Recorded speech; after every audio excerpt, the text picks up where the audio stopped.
Muka surat 99.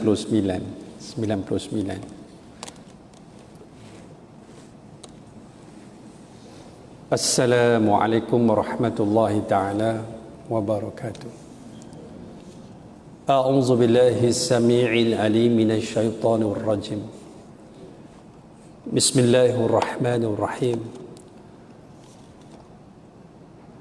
Alhamdulillahilladzi adhaka wa abka wa amata wa ahya wa as'ada wa ashqa wa adalla wa hada.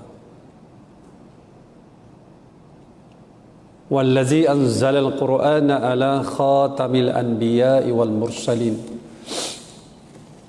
farafa'a bihi aqwaman wa wada'a bihi akharin. Faman ittaba'a hudahu kana minas su'ada wa man a'rada anhu kana minal ashqiya. Salawatullah wa salamuhu ala sairil anbiya'i wal mursalin والصديقين والشهداء والصالحين والمجاهدين ومن تابعهم بإحسان إلى يوم يقوم الناس لرب العالمين.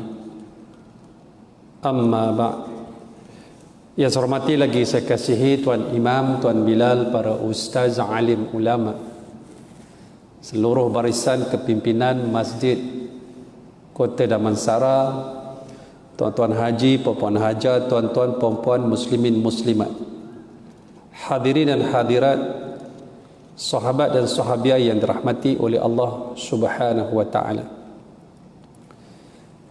Pertama dan selamanya syukur kehadirat Allah Subhanahu wa taala dihimpunkan kita lagi untuk terus menjadi hamba-hambanya yang sentiasa condong dan cenderung kepada titah perintahnya. Dan insya-Allah kita nak menyambung lagi perkongsian kita daripada kitab Ziarah ke Alam Barzakh, muka surat 99, masih lagi dalam tajuk pelbagai kisah tentang orang mati. Dan bila kita tengok tajuk ini pun satu benda yang kita belum tempuh, tuan-tuan. Ziarah ke Alam Barzakh ini satu alam yang kita akan tempuh, tetapi kita belum tempuh.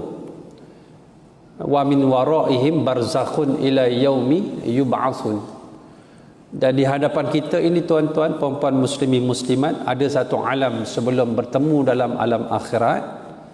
Itulah kemuncak pengakhiran hidup kita, yang dipanggil satu alam iaitu muqaddimah kepada akhirat, iaitu barzakh. Dan kita akan tempuh sebagai satu pengalaman peribadi ataupun pengalaman individu yang masing-masing akan ketahui keadaan dia, yang mana keadaan ini akan berlaku bila kita mati. Lalu insya-Allah kita nak teruskan lagi perkongsian kita, muka surat 99.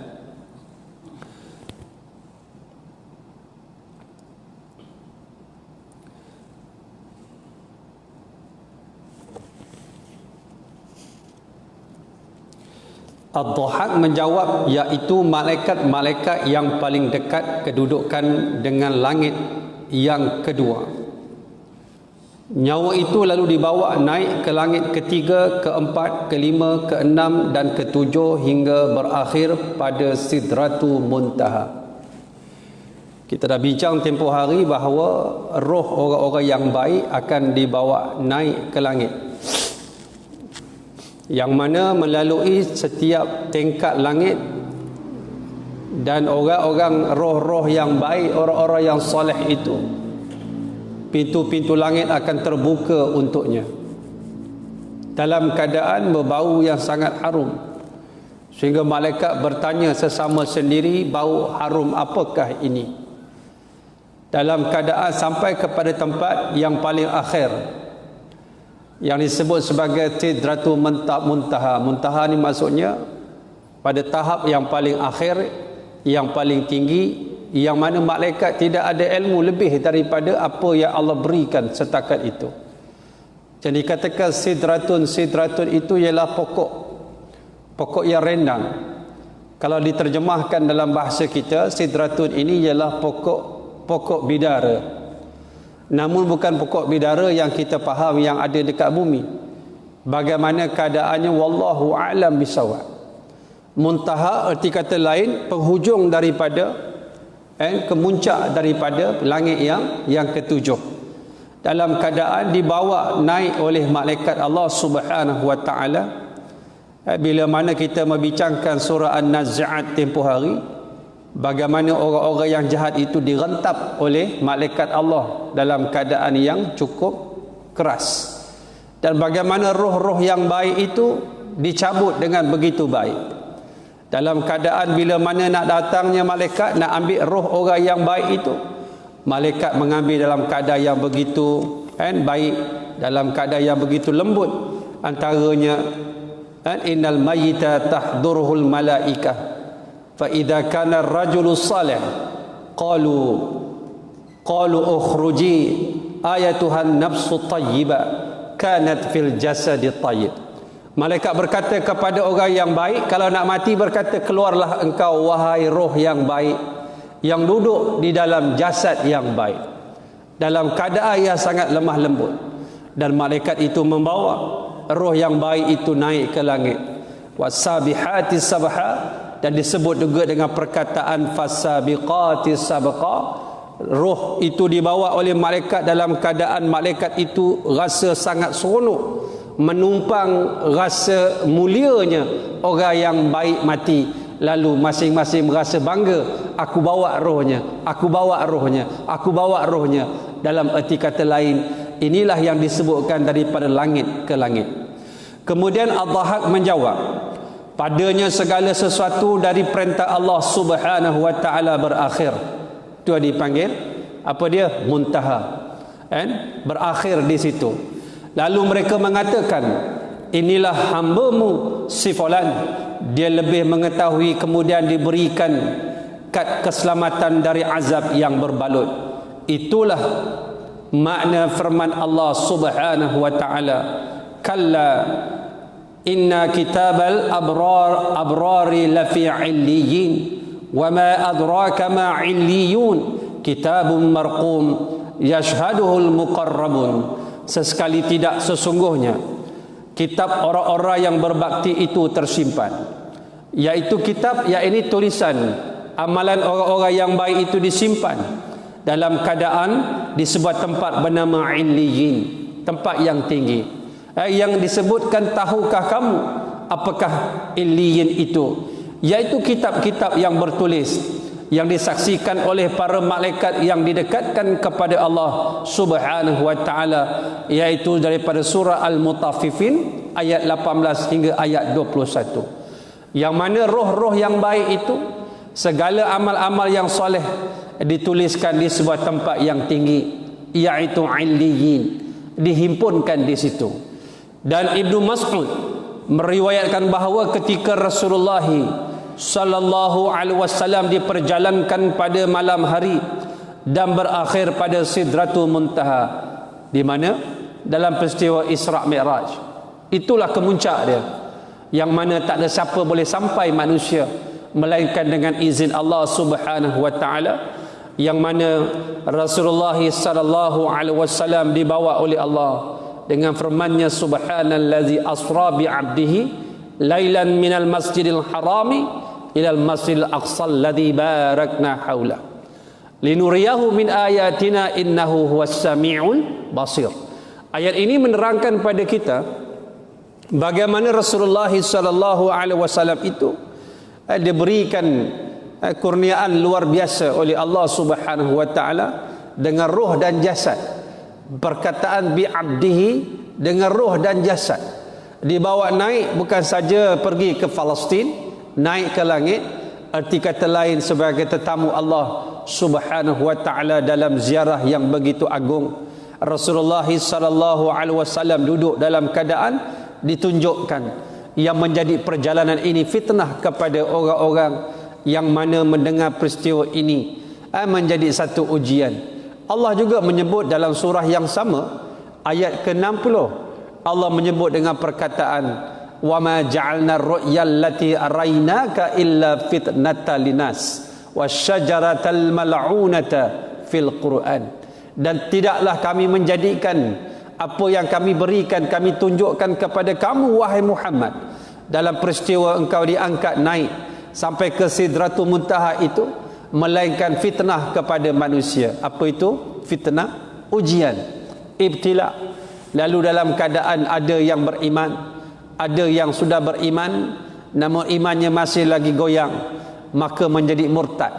Disebutkan dalam tafsir Ibnu Katsir, qad irtadul ladzi kanu amanu ma'ahu, orang yang sudah beriman bila mendengar peristiwa Isra Mi'raj itu, perjalanan yang agung, ada yang murtad. Dahsyatnya fitnah, ujian daripada Allah Subhanahu wa taala. Bahkan dalam perjalanan ini juga Allah menunjukkan benda-benda yang kita tak nampak. Allah bukakan hijabnya kepada Rasulullah sallallahu alaihi wasallam dalam keadaan disebutkan wasyajaratal mal'unata fil Quran, ditunjukkan kepada Rasulullah pokok yang dilaknat, itulah pokok zakum yang menjadi makanan kepada orang-orang yang duduk dalam neraka Allah Subhanahu wa taala. Sebab itu Rasulullah sallallahu alaihi wasallam dia Allah berikan kepada dia, membawa kepada kita cerita yang dia nampak kita tak nampak, sebagai perkara-perkara sam'iyat, perkara-perkara keimanan untuk kita terima dengan ilmu dan iman. Dan sebab itu sahabat-sahabat yang dikasihi oleh Allah Subhanahu wa taala, pernah satu hari Rasulullah masuk dalam masjid. Sahabat-sahabat sedang duduk ramai-ramai, sedang ketawa-ketawa. Nabi kata, "Lau ra'aitum ma ra'aitu la dhahiktum qalilan walau bakaitum katsira." Kalau kamu melihat apa yang aku lihat, kalau kamu nampak apa yang aku nampak, nescaya kamu akan ketawa sedikit dan banyak menangis. Qalu ma ra'aita ya Rasulullah, apa yang kau lihat wahai Rasul Allah? Ra'aitul jannata wan nar, aku melihat syurga dan neraka. Rasulullah dipertontonkan oleh Allah dalam bayangan blueprintnya, bagaimana keadaan syurga, bagaimana keadaan neraka, supaya dapat memberitahu kepada kita, termasuk perkara-perkara yang kita bincangkan pagi ini merupakan perkara-perkara benar yang menjadi perkara yang sudah sedia maklum dalam agama Allah untuk kita imani dalam kehidupan kita. Dalam keadaan kita akan bertemu dengan keadaan ini, suasana ini, dalam keadaan sebagai satu pengalaman yang akan kita sendiri melihat dengan mata kasar kita, insya-Allah. Sedangkan dalam hadis yang diriwayatkan daripada Abu Hurairah radhiyallahu anhu disebutkan, kemudian berakhir di sidrat, berakhir di pokok yang kita sebut tadi, pokok yang rendang. Lalu dikatakan kepada beliau, inilah sidrah, di sini berakhir setiap orang selain orang yang menolak mengikuti jalanmu. Hadis riwayat Ibnu Jarir. Abu Sa'id Al-Khudri radhiyallahu anhu menuturkan bahawa Rasulullah sallallahu alaihi wasallam bersabda, sesungguhnya jika orang mukmin bertolak menuju ke akhirat dan meninggalkan dunia, para malaikat turun seakan-akan wajah mereka matahari dengan membawa kafan dan minyak wangi dari syurga untuknya. Mereka lalu duduk di dekatnya, tempat dia melihat mereka. Jika nyawanya telah keluar, seluruh malaikat yang ada di antara langit dan bumi berselawat untuknya. Sebab itu orang-orang mukmin yang mati, yang baik, dia akan diraikan oleh malaikat Allah Subhanahu wa taala. Cuma kita je tak nampak. Dia ada satu majlis yang mana dikafankan dengan kafan yang dibawa daripada syurga, serbuk cendana yang dibawa daripada syurga, yang akan diselenggarakan oleh malaikat Allah Subhanahu wa taala. Daripada rumah dia menuju ke kubur, tuan-tuan, dan malaikat-malaikat Allah di kiri kanan jalan, yang mana yang meraikan perjalanan hamba Allah Subhanahu wa taala yang baik. Cuma kita tak nampak. Ini yang digambarkan dalam hadis oleh Rasulullah sallallahu alaihi wasallam. Inilah antara yang kita sebut, terkadang kita ini kena mencari peluang-peluang yang baik, tuan-tuan. Maksud saya, kita ni dalam keadaan manusia yang banyak dosa, kita punya amalan tidak banyak, kita juga tidak maksum. Kita mencari ruang-ruang yang baik untuk kita top up hidup kita. Sebab itu Allah menciptakan makhluk yang mulia, antaranya malaikat. Sebab tu orang kata, ustaz kita ni tak sempurna, ustaz. Kenapa?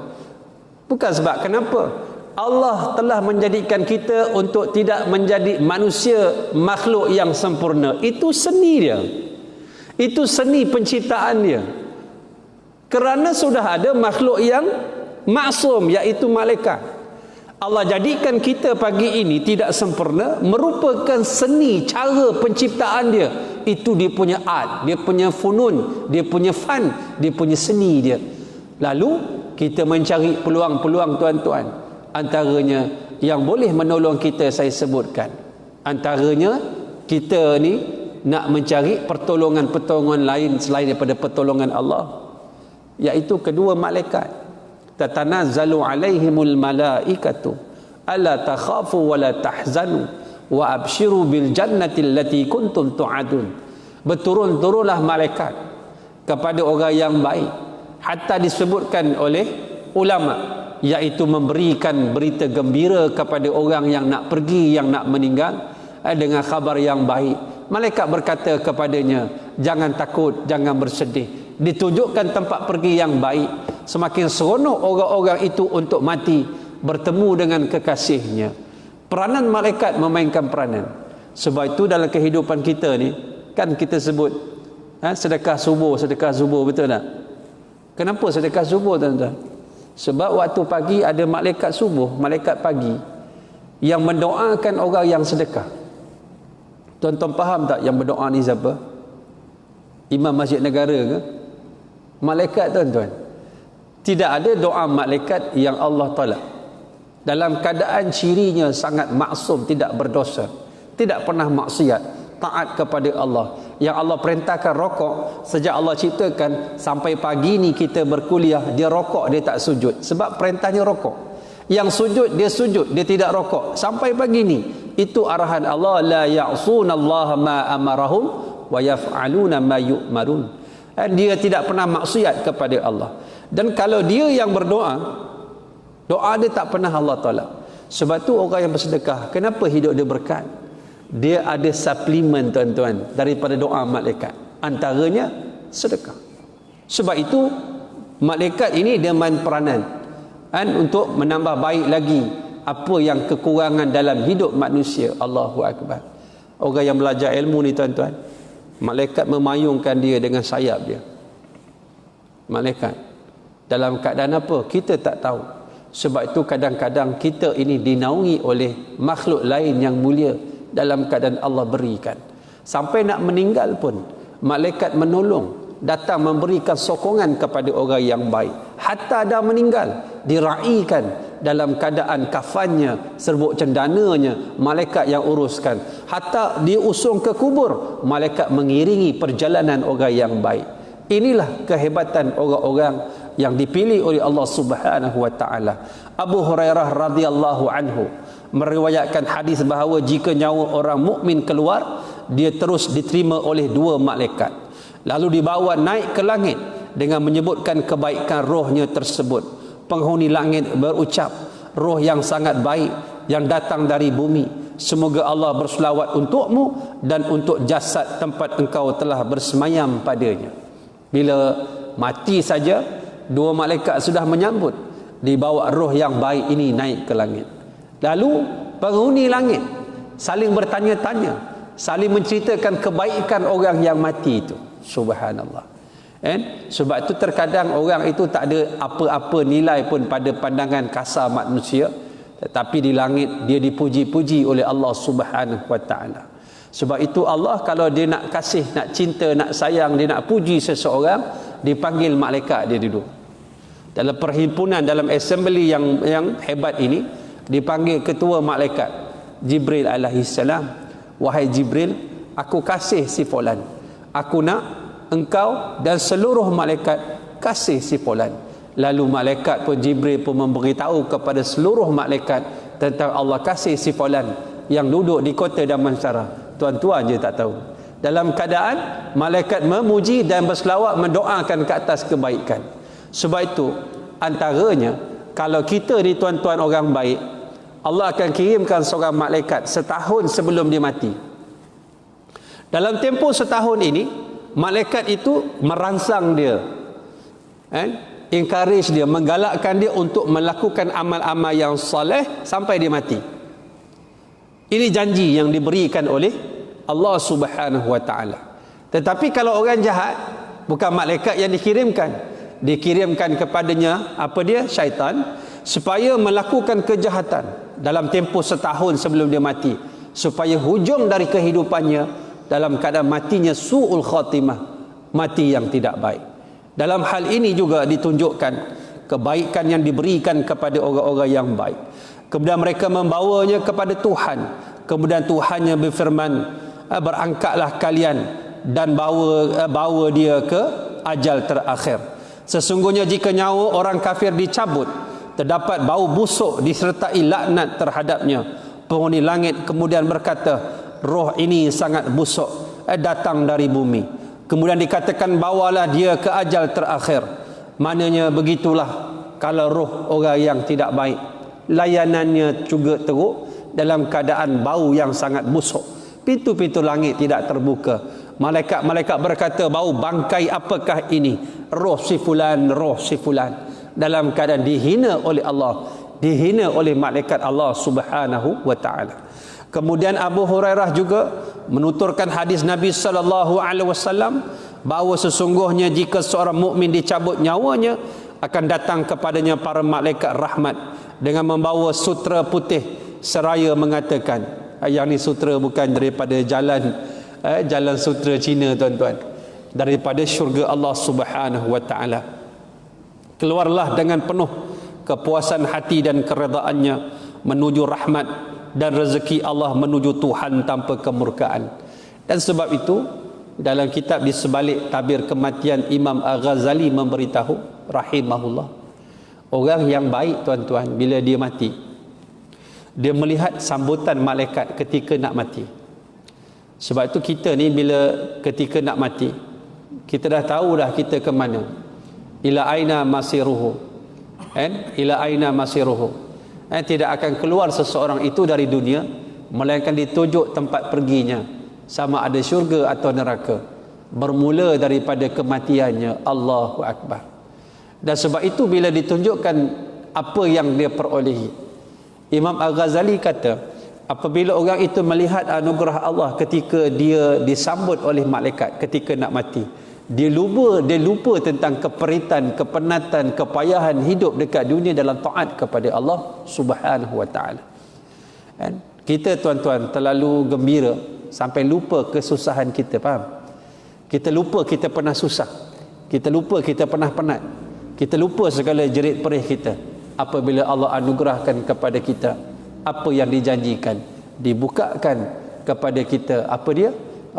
Pintu-pintu rahsia ataupun dibukakan daripada kita tabir-tabir yang kita tak nampak selama ni. Sebab tu orang bila nak meninggal, dia nampak di hadapan dia bayangan apa yang kita tak nampak. Dan terkadang saya dah sebut, bila kita nak mati dalam 40 hari, ulama kata malaikat maut dia sudah menunjukkan kelibat-kelibat dia. Tu yang terkadang-kadang bila ternampak benda yang tak baik, menakutkan, sampai terberak, terkencing orang nak mati. Dalam tempoh 40 hari dah mula keluar dah benda-benda pelik. Orang kata buang terbiat. Sebab dia melihat benda yang dia tak mampu lihat atau orang tak pernah melihat benda tersebut. Dalam hal ini, inilah yang disebutkan orang yang nak mati dia tidak pernah berbohong. Sebab tu bila orang nak mati dia tak pernah berbohong. Kalau disebutkan benda yang baik, tuan-tuan, ambillah, jadikan dia amalan. Kalau disebut benda yang tak baik, ambil sebagai sempadan, jangan buat.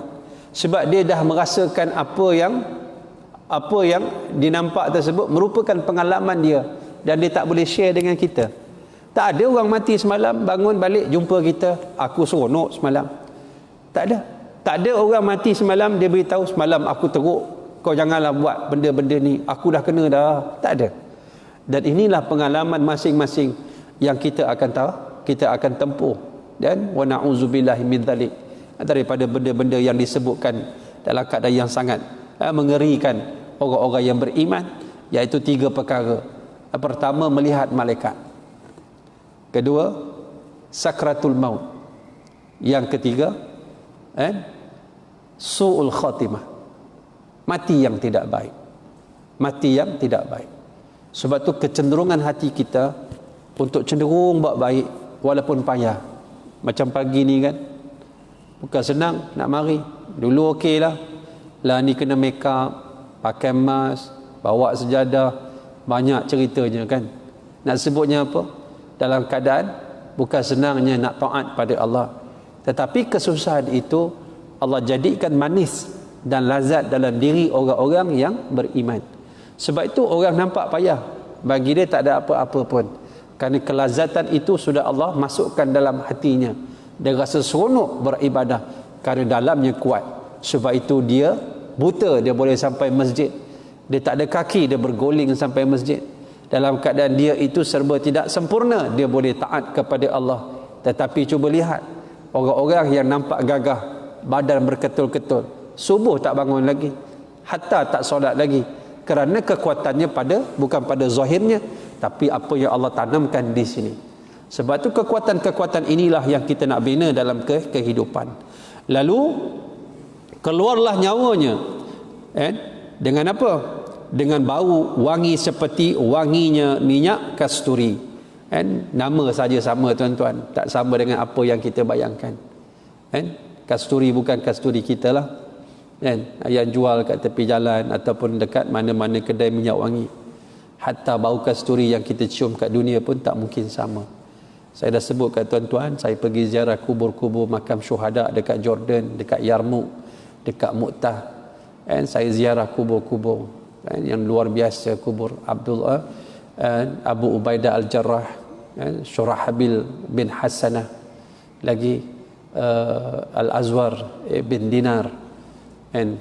Saya pergi kubur-kubur ini, luar biasa tuan-tuan. Bau wangi dia bukan datang daripada kedai. Saya pun tak tahu nak sebut wangi dia macam mana, tetapi wangi yang saya tak pernah cium. Dan setiap kubur itu wanginya berbeza. Kubur Abu Ubaidah Al-Jarrah, kubur dia dekat belakang masjid tu. Kita sampai saja dekat parking lot tu, kat luar tu dah bau wangi. Sahabat saya yang bawa ni orang Arab, orang Jordan. Dia kata, "Maza tashum?" Kau bau apa? Saja dia main-main. Saya first time sampai kat situ, kawasan tu. Saya kata bau wangi. Saya kata bau apa ni? Inilah bau orang mati syahid. Hadhihi raihatul jannah. Ini bau syurga, kata dia. Saya kata dia ni main-main ke? Jadi bila saya pergi ke kubur Abu Ubaidah Al-Jarrah kat belakang, makin dekat makin wangi, makin dekat makin wangi, makin wangi, makin wangi. Dia datang daripada tanah kat bawah tu tuan-tuan. Allah. Kubur Al-Azwar Ibnu Al-Azwar ni, kubur dia atas tu ada lubang kecil. Yang jaga ni dia tutup dengan kain. Tak ada bau. Tapi bila dia buka tuan-tuan, bau yang cukup wangi. Saya kata, bau apa? Cuba kau tengok kat atas tu ada lubang. Saya pun panjat, saya cium. Datang daripada bawah. Dia kata, sejak aku duduk sini, itulah bau yang keluar daripada bawah tanah tersebut. Tengok, subhanallah. Orang-orang yang mati syahid dekat dunia pun bau dia dah Allah tunjukkan sedikit-sedikit bagaimana agaknya bau syurga Allah. Dan syurga boleh dihidu dengan jarak beberapa ratus tahun perjalanan. Ada orang bukan tak boleh masuk syurga, wa na'udzubillah. Cium bau syurga pun Allah haramkan. Sebagaimana jarak neraka Allah sudah dirasakan bahangnya jarak beberapa ratus tahun perjalanan. Dan akhirat dia dah rasa dah bahang neraka. Dalam keadaan disebutkan dengan perkataan ahwalul azabi yaumal qiyamah. Azab yang paling ringan yang Allah berikan pada ahli neraka. Dia kena pakai kasut. Lahu na'lani. Disebut riwayat lain jamratani, iaitu 2 bara api ataupun 2 capal ataupun kasut. Yang mana sebelum pakai kasut, malaikat kata, kamu kena pergi berjalan menuju ke neraka. Kalau kamu rasa neraka tu dah panas, kamu rasa neraka tu belakang dinding ni, kamu patah balik. Lalu dia pergi, dia berjalan, dia rasa neraka dah dekat dan dia rasa sangat panas.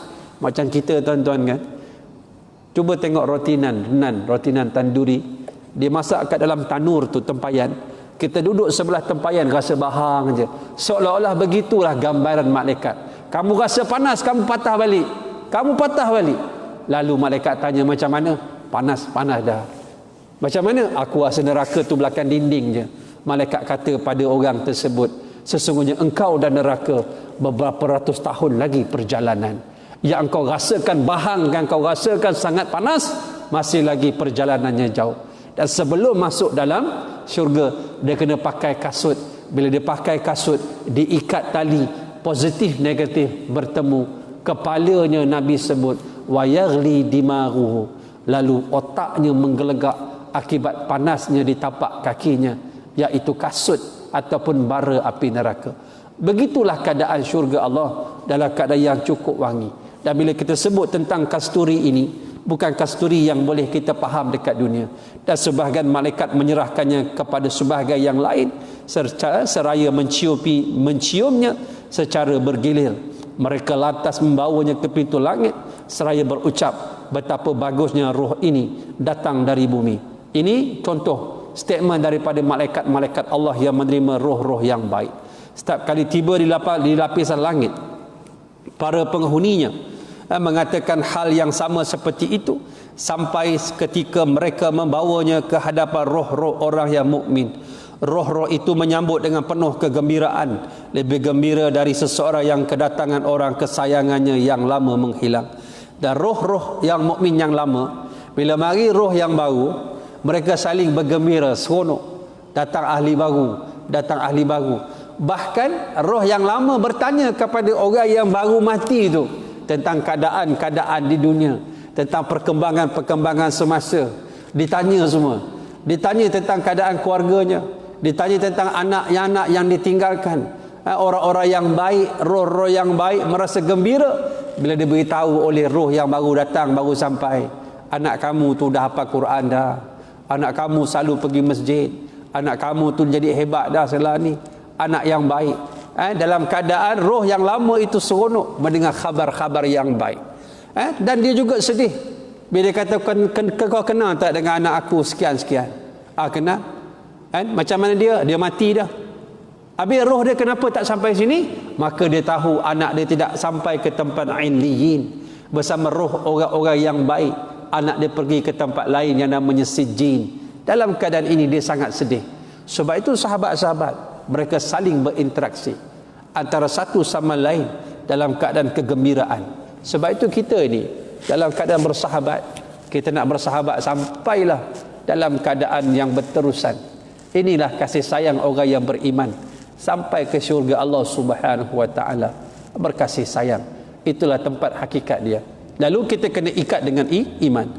Kemudian setiap kali tiba di lapisan langit, para penghuninya mengatakan hal yang sama seperti itu, sampai ketika mereka membawanya ke hadapan roh-roh orang yang mukmin. Roh-roh itu menyambut dengan penuh kegembiraan, lebih gembira dari seseorang yang kedatangan seorang kesayangan yang lama menghilang. Kemudian mereka bertanya kepadanya, apa yang dikerjakan si fulan tersebut? Dia bertanya tentang keadaan-keadaan di dunia. Biarkan dia beristirahat, sesungguhnya dia telah bergelut dalam keadaan kesusahan dunia, jawabnya. Bila dia datang, roh lama ni nak bertanya, dalam keadaan orang, roh lain berkata biarkan, dia penat, perjalanan dia jauh, baru je mati, melepasi soal-soal kubur, biar dia berehat dulu. Sampai dalam keadaan seolah-olah keadaan jauh dari musafir itu digambarkan dalam perjalanan, iaitu pada pada dunia yang seterusnya, iaitu barzakh. Ini perjalanan. Sebab tu kita ni sahabat-sahabat, dunia ni bukan hakikat dia. Kejayaannya bukan di sini. Kejayaannya di sebelah sana. Kalau kita rujuk balik dalam keadaan surah Ali Imran 185, Allah sebut kejayaan itu bila dah dimasukkan dalam syurga.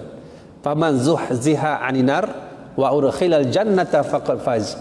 Barang siapa yang dijauhkan dari neraka, dimasukkan dalam syurga, Allah letak perkataan faqad faza, orang yang berjaya. Kemuncak dia ad-dukhul ila jannah, masuk dalam syurga Allah.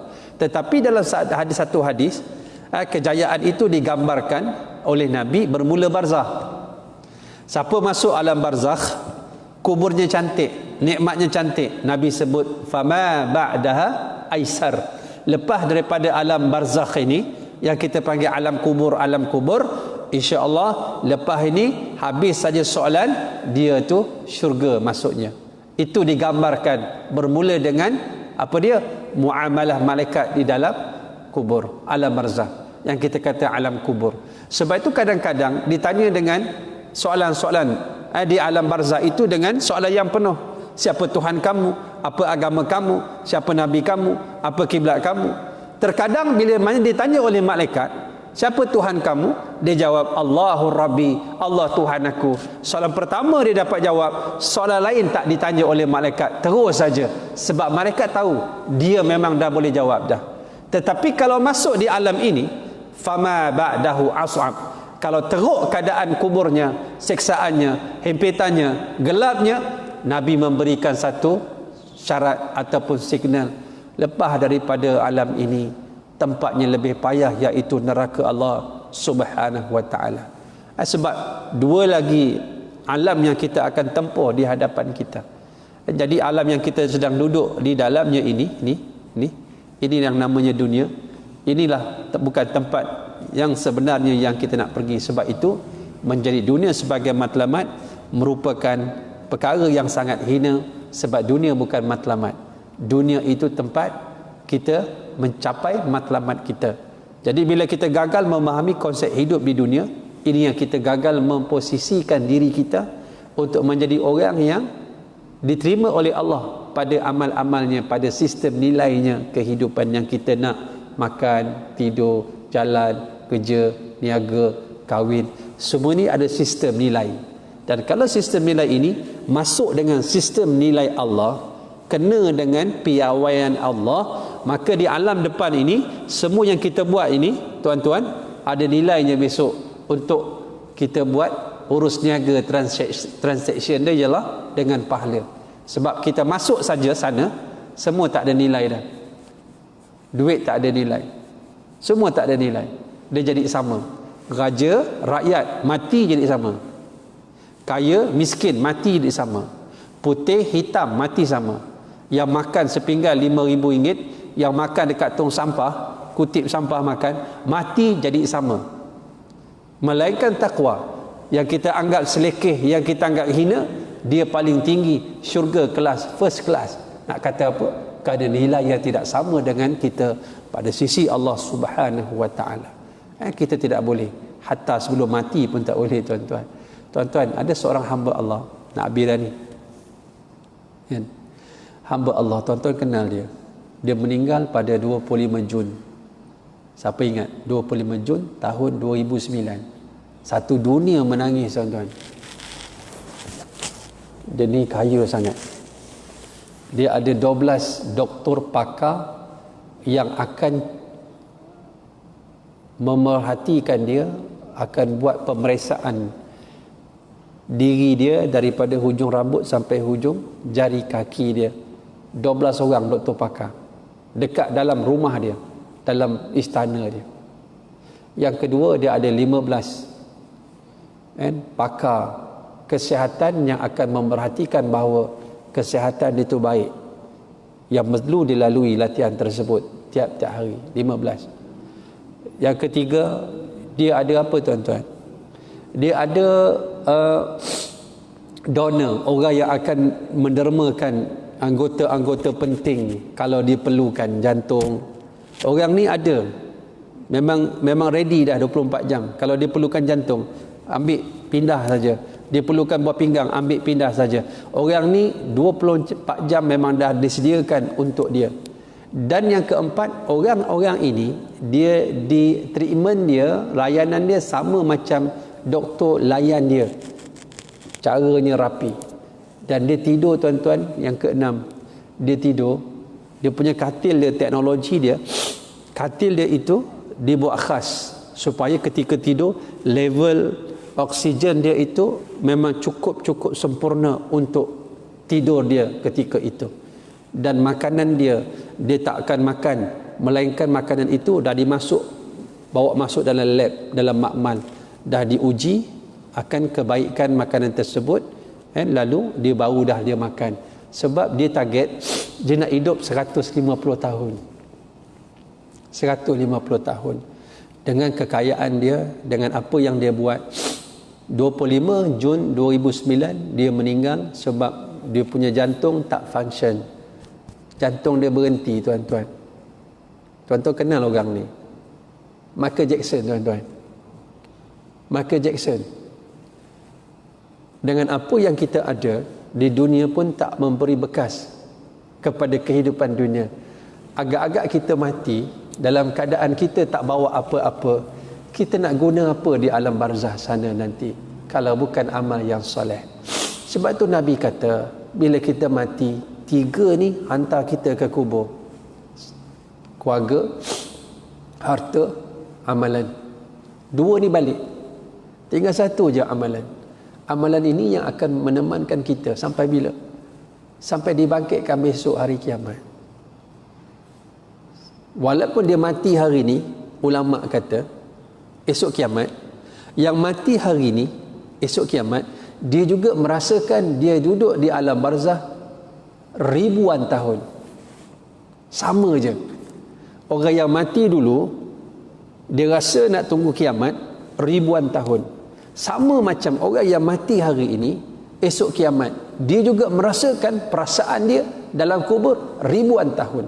Orang yang baik nanti, dia minta cepat kiamat, tak sabar dia untuk menuju ke syurga. Orang yang jahat minta kiamat juga, tuan-tuan. Untuk apa? Melepaskan daripada siksa kubur yang cukup dahsyat. Dia rasa depan tu lagi mudah, padahal lebih dahsyat daripada azab yang dilalui. Allahu Akbar. Habis dah dah lama tak kuliah, tuan-tuan. Saya pun dah hilang dia punya semangat kuliah. Sekarang ni semua online, tuan-tuan, kan. Betul. Kita ni jangan sampai Allah uji macam tu. Wa na'udzubillah. Sebab tu lagi teruk Allah uji, tuan-tuan lagi kuat beribadah taat, ketika itu pahala lebih besar. Yang kedua, dia menjadikan manusia itu semakin apa dia? Cantik kualiti ibadahnya. Sebab tu bila mari satu ujian, manusia terbagi 2. Satu semakin taat, satu semakin maksiat, semakin kufur kepada Allah.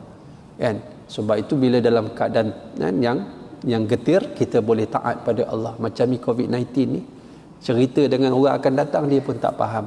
Macam kita, orang cerita 1918 berlaku flu Spanyol.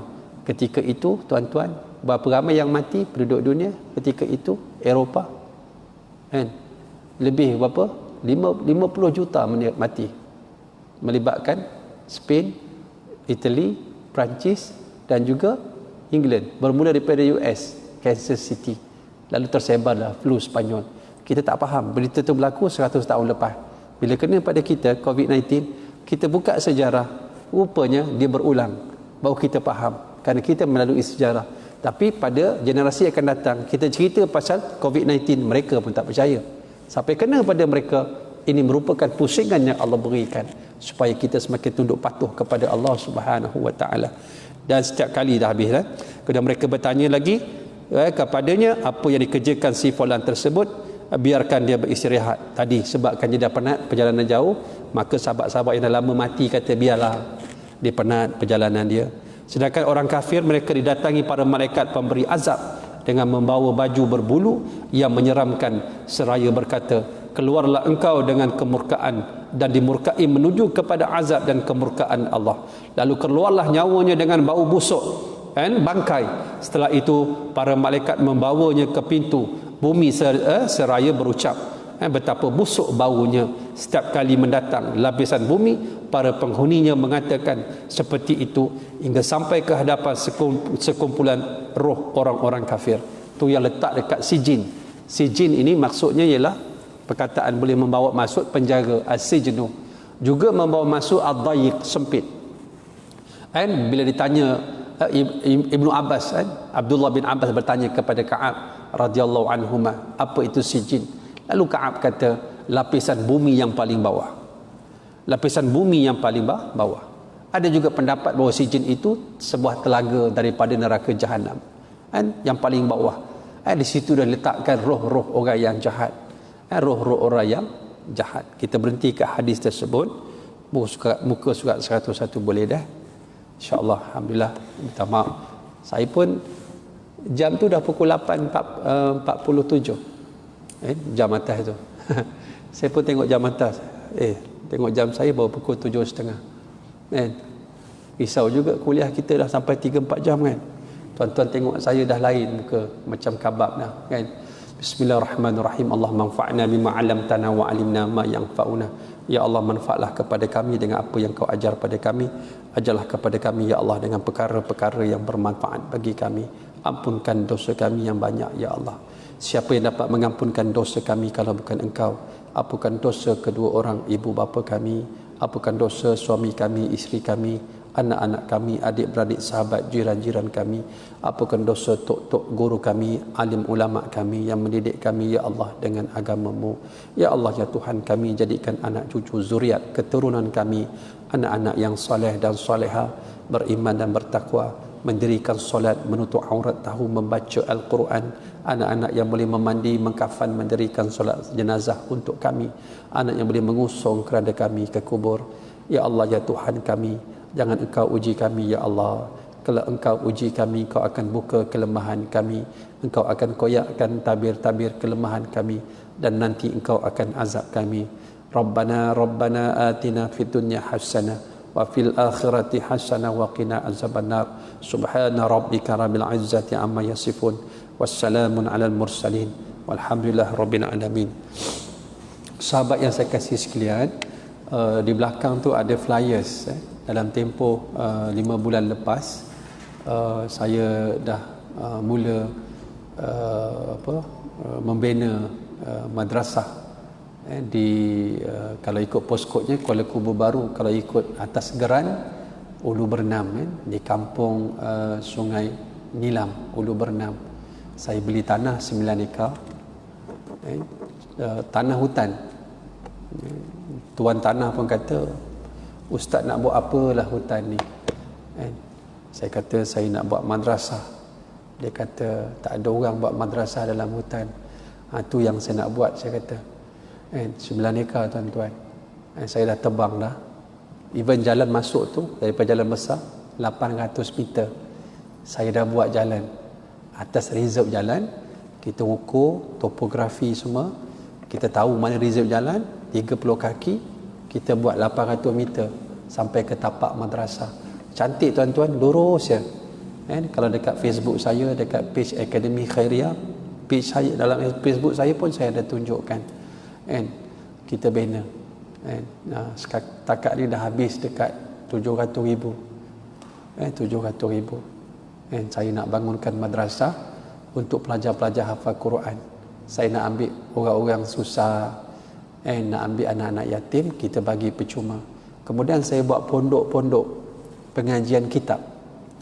InsyaAllah saya akan mengajar pengajian kitab. Dan saya buat surau, nama dia Serambi Ilmu. Serambi Ilmu. Untuk pengajian kitab. Madrasah ni, pelajar ni dia ada classroom dia. Dia ada tempat belajar dia. Jadi kat situ ada Quran, kat situ ada kitab, situ ada solat. Kita akan buat, kita longgokkan situ. Saya juga nak buat tempat orang-orang yang baru peluk Islam, dia perlukan latihan intensif, kita bagi duduk kat situ, kita didik dia solat, baca Quran dan sebagainya. Dan saya dah ada 30 orang pelajar saya di South Africa. 30 orang ni semua dah hafal Quran dan sekarang belajar kitab. Mereka akan balik insya-Allah, dia akan tolong saya dekat pondok. Dan kita dah ada dah hasil-hasil yang kita buat. Yang pergi South Africa ini ada orang susah. Saya ambil dulu, minta ke ayah dia, bagi kat saya anak. Saya nampak dia cerdik budak ni. Tuan-tuan, jadi imam dekat South Africa. Ni Ramadan ini ada beberapa pelajar saya di South Africa dipilih oleh pihak universiti menjadi imam Ramadan. Tuan-tuan, bukan masjid wilayah tuan-tuan. Masjid dekat Durban, masjid dekat Espingo Beach. Imam dia orang Malaysia, hafal Quran 5 juzuk sehari, bukan main-main tuan-tuan. Saya rasa bangga tuan-tuan dan nampak hasil-hasilnya. Sebab kita sedih ulama-ulama mati, meninggal. Baru-baru ni Jumaat lepas tok-tok guru semua meninggal. Ustaz Abdullah Isa, Syekh Muhammad Ali As-Sabuni, itu ulama hebat daripada Syria, meninggal dekat Turki Jumaat lepas. Kita sedih ulama meninggal. Tuan-tuan, jangan sedih ulama meninggal. Kita sedih kita tak boleh melahirkan ulama. Itu kena sedih. Sebab bukan tanggungjawab ustaz seorang. Tapi itulah realiti dia. Kita kena bina pusat-pusat pengajian. Kerana apa? Kita nak melahirkan para alim ulama. Kalau para hufaz, alim ulama semakin kurang, keberkatan dunia ini semakin kurang. Tanda-tanda Allah menarik keberkatan.